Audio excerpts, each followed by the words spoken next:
Thinking at that moment?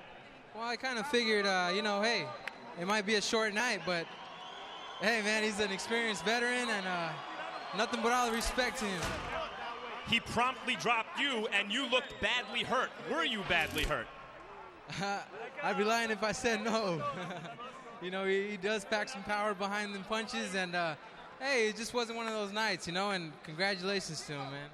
But you got up, even though you were badly hurt, and continued to fight hard and impressed a Staples crowd where, considering you're a headliner, is an impressive draw for a young fighter.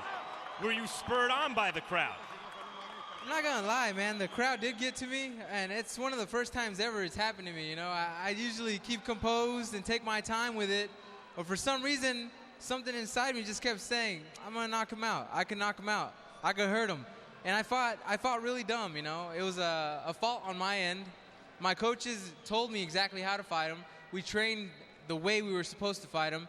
And, hey, it was my mistake, not my coaches, nobody else but myself. And, hey, nothing but the best to him, man. Congratulations. And you proceeded to drop him a couple more times. Did you think you had the fight in hand at that point?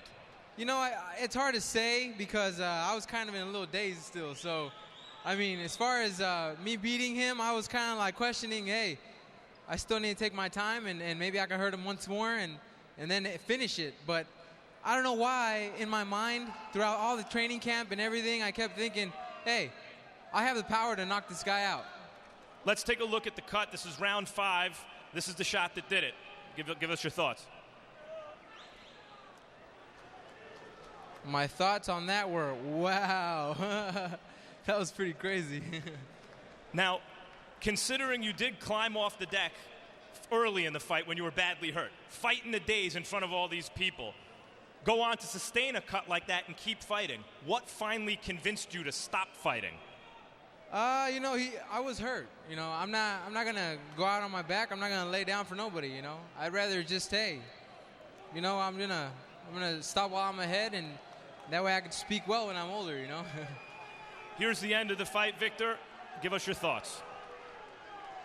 Well, my thoughts on that, like I said earlier, may the best man win, and tonight, guess what? He was the best man. That's all I got to say. And, as far as all my friends and people from Kansas, I apologize for making everyone look bad, and I don't know. We'll see what happens from here on out, man. I'm young, but I don't think I deserve to be, getting beat up like this. So I have a lot of thinking to do. Thanks for talking to us, Victor, and congratulations on a hard-fought fight. Bob. All right, Max. Well, it certainly was a thrilling bout as we take a look at round number 1 and 2 knockdowns in the round. First, Maidana goes down from a big shot from Ortiz, but Maidana quickly turns the table near the late stages. A good straight right hand dropped Ortiz in round number 1. But Victor seemed to have things stabilized in round number 2 as he's able to get after Maidana.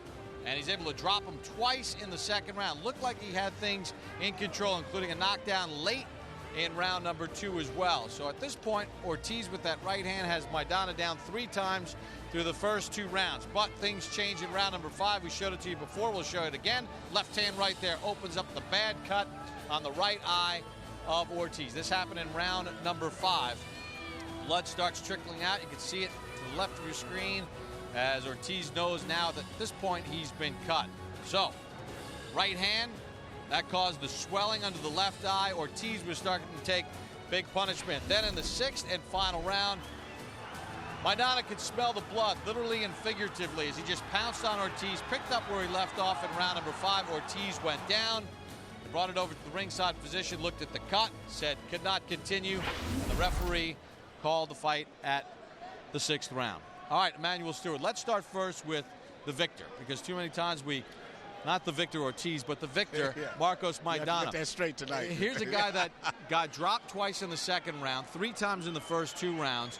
Not a lot's known about him. First time in the United States. What did he show you tonight that impressed you? He's tough. He's like a lot of those fighters in Argentina, Juan Rodin, all of those guys. Tough, tough, tough. He fought the fight, as I said. He said he's not going to get an opportunity like this maybe again. And he fought exactly like he said he would fight. I was very impressed.